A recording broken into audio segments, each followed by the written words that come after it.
Okay, Gisela. Oh, what did I do? Why did I keep doing that? Okay, sorry. What happens is this. So whenever I use my trackpad on my machine to push left, it reloads Miro and it Yeah. suddenly disappears. And I'm just like, oh, what happened? So I have to You be can very, just refresh it though. You don't have to left and then come back again. but I know, but when I try to navigate on my trackpad, I go too far left and it will pull Miro and it will refresh, but then I see Yeah. a blank page. I don't know why that happens, Oh, but really? I mean, I it happened to me a lot. Like I scroll to left and then it got blank and then I refresh.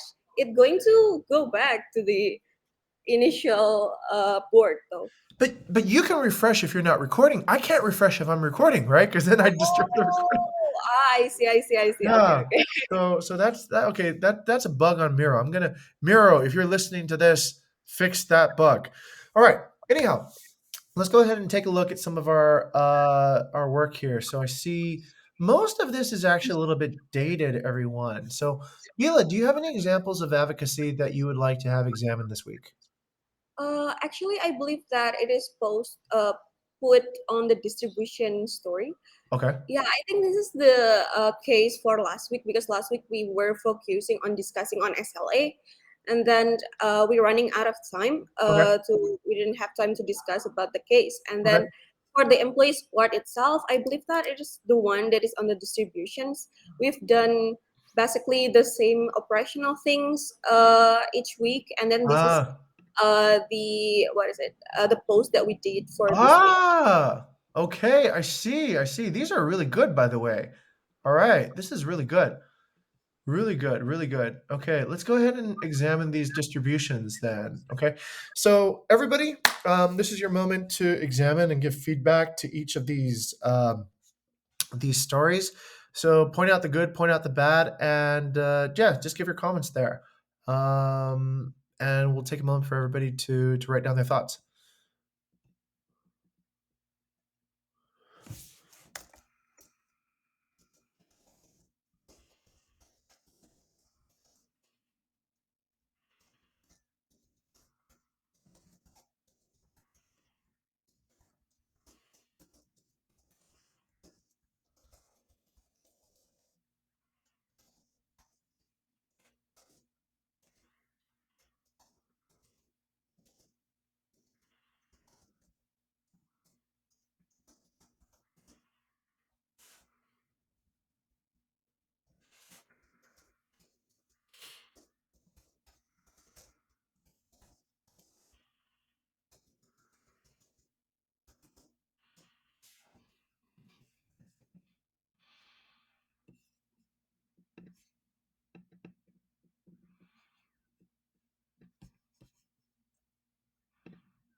Okay, let's go ahead and take a look at some of these comments, yeah, and see what we have. Let me ask, Bila, did we get a engagement number from these particular posts? Wait, let me find it at. Oh, wait, I cannot. It's uh from Vito right? So no, I don't think so. I have one. I need to. Okay, got it. This is important, everybody, and I'll sort of share this quick screenshot real quick with everybody here. I think I should be able to do it at the same time as I'm doing this. Okay, okay. This is. I don't know if everybody understands this particular technique, but I'll take a moment to share this with everyone. Okay, so let's say, for example, social media. We all know about it. We all use it, but how do you get more in depth? Okay, and right now we're specifically thinking about advocates. Okay, so I'm going to illustrate a quick technique that you can actually use to understand who is your audience, who is actually your most engaged audience in an advocate situation. So let's think back. All right. So we have Audrey here. Audrey was one of our interns who recently finished her community management internship. So she's been posting, and what we can do here is we can take a look at Audrey's activity, right? So we can kind of go down here on LinkedIn and we can see, here's the post. Okay. So Audrey's posted this post. This is the actual post. And we can see over here, bingo, she's actually had 46 engagements on this particular piece of content, which is really good.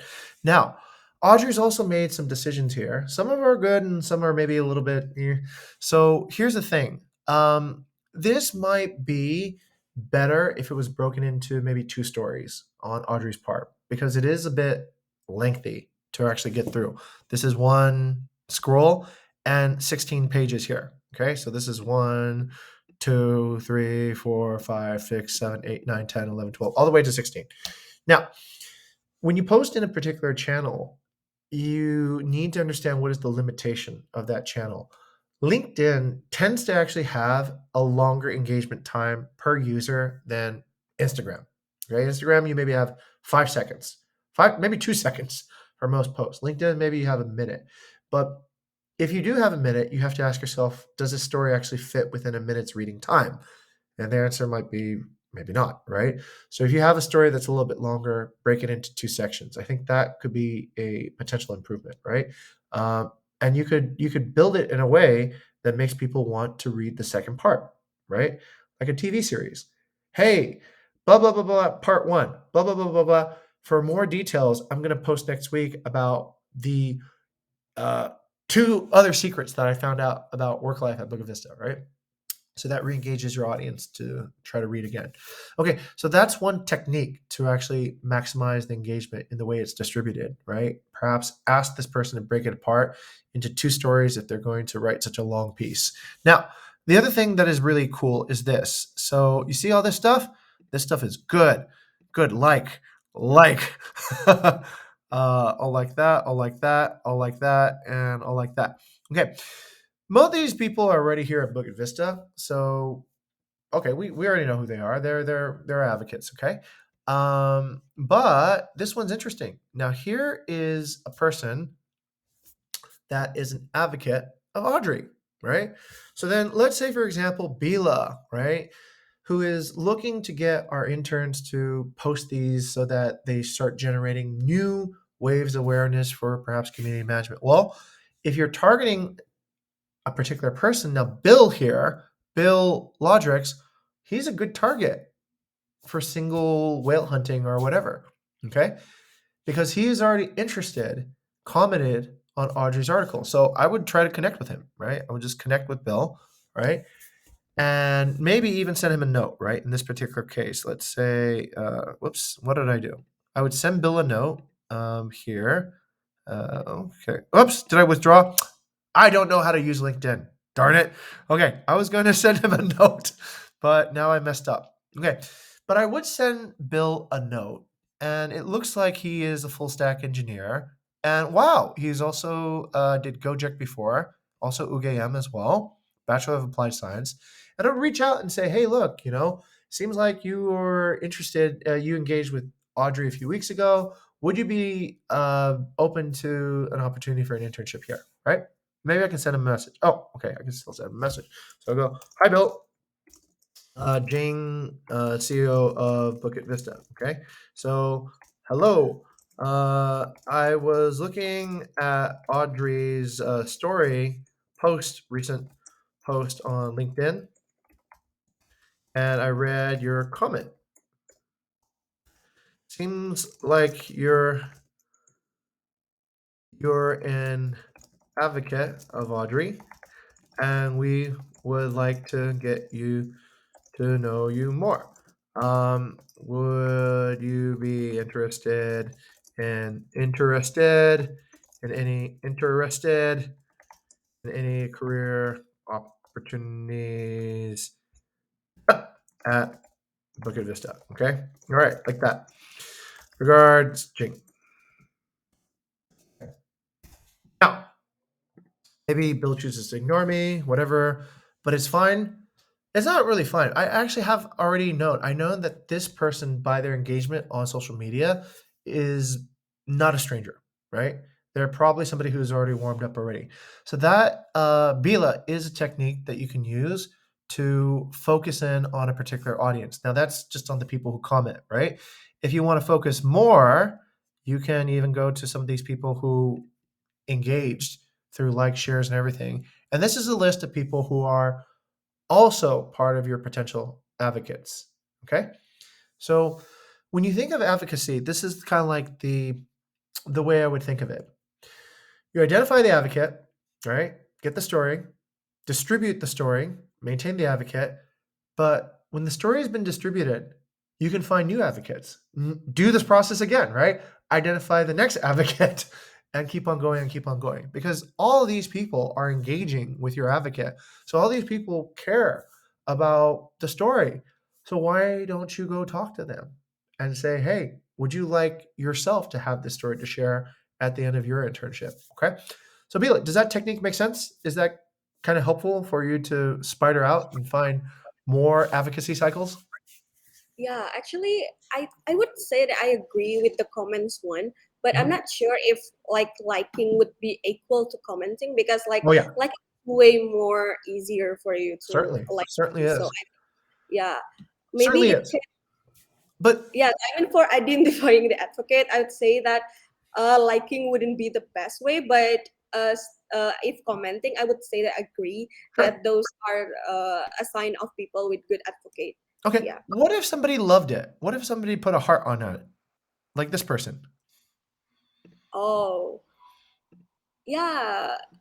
Yeah, I mean, what I mean is that even though I think it's easier for you to, I think it's from my, based on my own experience. Yeah, I'm not really the one, I don't consider myself a very good advocate, I think, because I don't really post a lot as well, right? And then in order for me to support my friend, I would just liked it in a way, not necessarily I read the whole thing or showed Ah, good interest in point. the company, right? That's a good Because it point. could be, yeah, it could be a support to the person instead of the company. Definitely, definitely. So Yeah. either way, in these particular cases, you sort of are working on, if you're working in advocacy, you have to work in layers, right? So you still have to go and identify an advocate, but it is much easier to identify an advocate who is already a friend or a or an advocate of your advocate, right?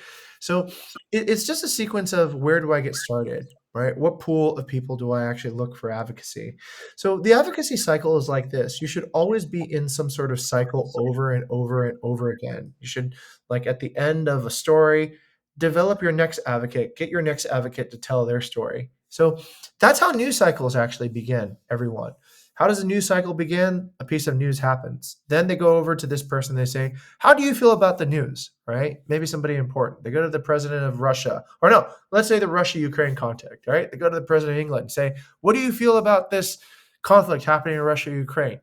English Prime Minister Boris says something, right? Then they go to the Americans and they say, all right, what do you think about what Boris just said, right? And you get another cycle started. And then you just kind of keep on growing that cycle. And then that's how you sort of create a advocacy cloud in a way, because you're talking about something that is really engaging to everybody. And once you get this really going, you don't even need to create the conversation anymore. Your advocates will just start talking to each other, because what you're doing is you're bridging conversations that don't happen until you stir the pot, so to speak. Okay. Now, this person who loves it happens to be an intern here. How do I not know this person? Bila, do you know who this is? No, I just Well, this person works here. I didn't I say what? Community manager? even He's know he probably works. Especially here. Oh yeah, he's especially Giselle, you know who this is? Yeah, Is autism. that's Oh, awesome. it's Audison. Why is Where's his the name not Audison anymore? where's the Audison part of his name? Okay, okay, all right. So there you go. Maybe now has Audison written an advocacy story?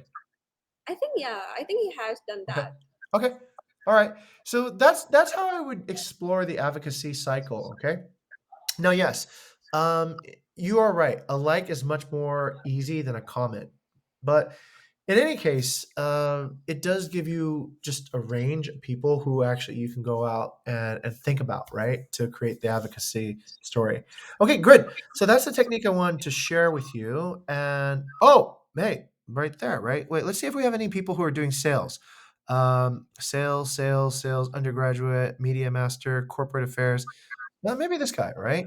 Oh, here's a COO. Okay, all right, interesting. Sales, deputy. Okay, all right, sales, graphic designer, MLC, full stack, data scientist.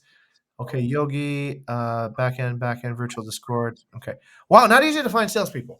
Okay, I think not. marketing will be easier than sales though. I know. Because sales Yeah. is very specific, right? Well, when you find them all. If you don't find them, they never show up, right? So it's like that. That's how you kind of follow the advocacy cycle. Actually, that could be how you find a salesperson. You find a person to talk about their sales and negotiation progress. Have we done that yet, Bila? Oh, we have talk about persuasion and negotiation. Remember at FAB UGM? Yeah, yeah, It yeah, got yeah, it. yeah. Yeah. But I'm not sure if it's specifically for sales though. Have we asked Wendy, Gray, or Nadine to write a piece about, like, let's say, the persuasion negotiation techniques they've learned in the chapter and push it up on LinkedIn? And then that might be how we find our next reservation person. Yeah, Bila? Yeah, I think Kak Nadine have done that before. Yeah. Okay. So I think I can reach out to Kak Gray and Windy, right? Yeah. Okay. All right. Yeah, yeah. See if they would be willing to put up something. Okay. All right. Great. Let's go ahead and take a look at some of the other comments then on the Miro board, everyone. All right. So, Bila, tell us about veto. Oh yeah, I think this is very interesting, and I think it's come from the idea from the PD team, right? They want to like have a content more about like their skill part, and I think this very good kind of variety because a lot of our advocacy posts is mostly about the journey, right? And then there's this something new that talks more about like skills. I think that showcase more of what our capability is, the quality of our intern, and I think if we can show that, it would attract people as well that have the same capability or interesting in learning basically with Yeah. Bukit Vista. Yeah. Very good. However, I see the engagement as you as requested. I don't think it's performing really well. So I'm not sure if it's because uh, apa namanya? I'm not sure if it's because of different person and have because he'll have less followers than Audrey. But Oh, I think in average, wait, let me see the other post of Vito then. Uh,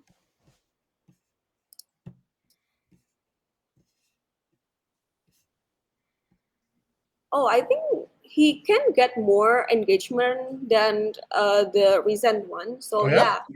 yeah, he got like 20-ish engagement on the what is it?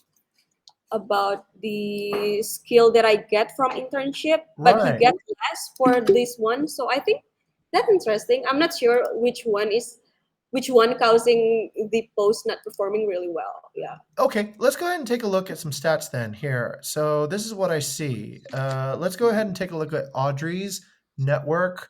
or what? Gareth's network versus Audrey's network. Yeah. Yeah, How many people are in Gareth's network? Or wait, which was the one that I just shared? Was it Audrey? It was Audrey, right? yeah, Okay. yeah. Audrey has 623 followers on her LinkedIn. I'll put Sito her has 165. right. And that's interesting. Okay. So 165 with 20 engagements. Audrey has 600 followers and 40 engagements. So who's actually doing better then in this case, Oh Bila? yeah. In a term of percentage, we'd say that Vito have better engagement. Yeah, Yeah, but in a term almost. of number, yeah. Yep, that's true. That's true. So it tends to be that way, actually, everybody. So if you take a look at this, wait, my mirror is loading. If you guys will take a look at this Edgerank algorithm, you'll see it over on the side over here. What actually determines the amount of distribution that you get on LinkedIn? So how often will you show up on somebody's feed? It really depends on your affinity, multiplied by the weight, multiplied by the recency. Okay, so what does that actually mean? If you have more affinity, it means that you're closely engaged with more people. Then you're going to show up more often on people's feeds, and if they like and engage with your posts, that's more affinity again, and that is generally how you get wider distribution, more likes, more engagement. Okay. The second is the weight. The weight is the power of your story. Your story is compelling and it makes people cry and they're like, oh, it's so true. That's exactly how it is. And then you're gonna get much more distribution, much more engagement, and you're gonna get much more ranking out there on everyone's news feeds. Okay. And the last thing is how relevant are you? Are you 3 weeks old? Are you just fresh off the press? The sooner you are out there, the more relevancy you get. So this is all about distribution, everyone. This is understanding, okay, what is the impact of a person who is distributing this way, that way, however way, and generally it has to be all kind of coordinated correctly. Yeah. So Bila, let's think about distribution. What day is the best day to have these stories go out on LinkedIn? We know. I think it is Thursday Yeah, based on Thursday. our. Okay. Did they publish these stories on Thursdays? Yeah, I think it is on Thursday though, Okay. but I'm not sure because like it is more. Oh, it is just posted today, right? Okay, that's It's fine. three That's hours fine. ago. Yeah, yeah. So it's Monday, Wednesday, Thursday, any weekday is generally perhaps maybe not Monday. People are probably a little busy. They have to like catch up from work. But any day that's not Friday is probably a good day, or Saturday, or Sunday. And the reason why is why, Bila. Why would it not be a good idea? Looking at this formula here, why is it not a good idea to post on a Friday or a Saturday or a Sunday, you think? uh, I think because people not really opening their social media, they are Right. vacationing, resting. Right. On So what happens if you post something, nobody sees it, nobody engages with it in the very first 10 minutes? in the first 10 minutes, Mhm. we need to trigger people to engage. Right. And can Yeah, you more easily trigger people on a weekday or a weekend? on a weekday. Yes, that's it. So this goes back to your distribution timing. Remember, if you want to get viral, if you want to get more engagement, what gets engagement is earlier engagement. If you post something on let's say, I don't know, like on a Monday afternoon, okay? People are on LinkedIn maybe, so they'll see it, they'll engage with it. Okay, great. So then next Tuesday, because your first 10 followers engaged on a Monday, LinkedIn will let 40 people see your post. Now, let's say another 20 people engage with your post on Tuesday. Then good. On Wednesday, LinkedIn will let 80 new people see your post. And let's say 20 people engage with that. Okay, then you keep on going. Each time you get engagement, you keep on progressing out there. But if you start it on a Friday, nobody engages. LinkedIn will think you have a trash article. Nobody cares. So they'll stop you right there and you don't keep on growing. So the timing is really vital in order to get that wave started, that ball rolling. Okay. So I don't know about our timing right now. Bila, are we disciplined in timing or do we just kind of let people put up and publish whenever they want? Actually, I believe that as far as I know, there's a schedule for Mhm. these people to post. And if we see, I think most of these people are uploading on Thursday. Okay, good. So, Okay, as long as they're uploading, I think on a weekday, then we should be in the clear. All right, good stuff. All right, let's keep on going. My Miro has frozen, so I'm gonna have to reload it again, unfortunately. Okay, here we go. All right, next, let's take a look at some of this good stuff. Maintain the advocate. We have some swag now, yeah. yeah. All right, that is cool. That is cool. Excellent, and we have a thank you post for Claire. Oh, yeah, we do. We It's have for partner We've been site, working right? with her for more than 3 years on the Sunrise House, I'm pretty sure of that. So I don't know if that's accurate or not, but it's very lovely. Bila, where do we post, or maybe Gisela, where are we posting this? Where do we post this? Yeah, like this happy 3rd anniversary Sunrise House. Where are we gonna distribute that? From my conversations with Kateni, we're probably gonna be posting that on Facebook, Ah, Facebook. on the Okay. Facebook page. All right, let's go to Bila. Bila, Mm. is Facebook the right place to post that? Yeah, it's if it's for partner because it's mainly our partner are on Facebook. Okay, very good. Now, Facebook is a gigantic world. Okay. So, where are we going to post it specifically, Giselia, on Facebook?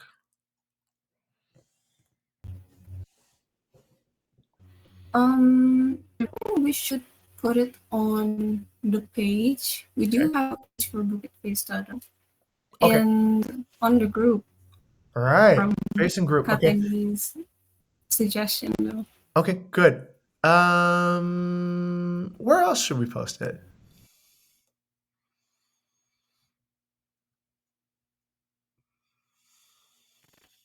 Um, that's a nice question. Okay. It's actually it's the essence of advocacy. Ideally, you want this person, Claire herself, to post it somewhere, right? Because that's what advocacy is actually about. You want to give them Yeah, something we that they feel do. so proud of. So, like, yeah, that they would want to post it themselves somewhere, just like what we did with our employees and the interns. Okay. So, ideally, Claire should want to post this somewhere, right? That she has that. And then that idea, Giselia, then starts your innovation cycle. It starts the innovation cycle of thinking, all right, if I want this person to post this, what should this actually look like, right? What would make it awesome for this person would feel compelled to share it? Think of it this way, Gisele. If you got mentioned in a major magazine or a newspaper, wouldn't you share that on your Facebook? Wouldn't you share that on your Instagram? Wouldn't you share that with everybody? Be, hey, look, I'm in the magazine here. I'm in the Fortune magazine cover. So you kind of want to create that feeling of pride, that feeling of ownership, that feeling of like, oh yeah, this is a really good thing, right? I want to share it. So one of the ways actually can okay, this is a nice little post, but the other thing is you can write a great story. You can put it in, maybe you can even spin it in another way. You can actually work with media partners and get a media partner to actually write a story about how Claire has designed a house to be very sustainable, and she's worked with Bukit Vista to do that, right? So that's another part of your maintenance distribution strategy too as well. Okay, so but for this one, I think this is a very good beginning for how we can actually try to reward the advocate in this case. Okay, next, let's take a look at the T-shirt. All right, this is cool. So we have a T-shirt and we have a badge with my signature on it, except my signature says signature, not Jing Cho Yang. All right. Let's go to Bila. Bila, tell us a little bit more about, or Giselia, are you going to tell us more about these?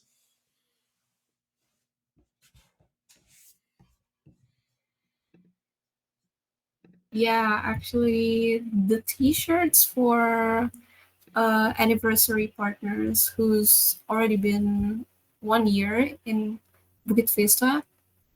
That's the, I don't know, present prize. Okay. That's a gift. That's a gift. A merchandise from us. Okay. And this one's actually not a batch. Mr. Jing. What is it? It's an award, sorta, like a Oh, certificate. It's okay. supposed to say uh the name of the house, the villa, Okay. the property, Okay. and then we put their Excellent. ratings there. Okay, very good. It's supposed to be distributed to our top 10 best performing, I Okay. guess, best performing, best ratings of properties. Okay. And we'd also would like you to sign it too. Sure. I'd love to sign it electronically, I guess, because I'm in a different country right now. But all right, let's go. Let's get feedback from everybody. So if you have some feedback for these new ideas, just take a post-it and write your feedback. I can't write anything for some reason. I am locked out. What happened to me?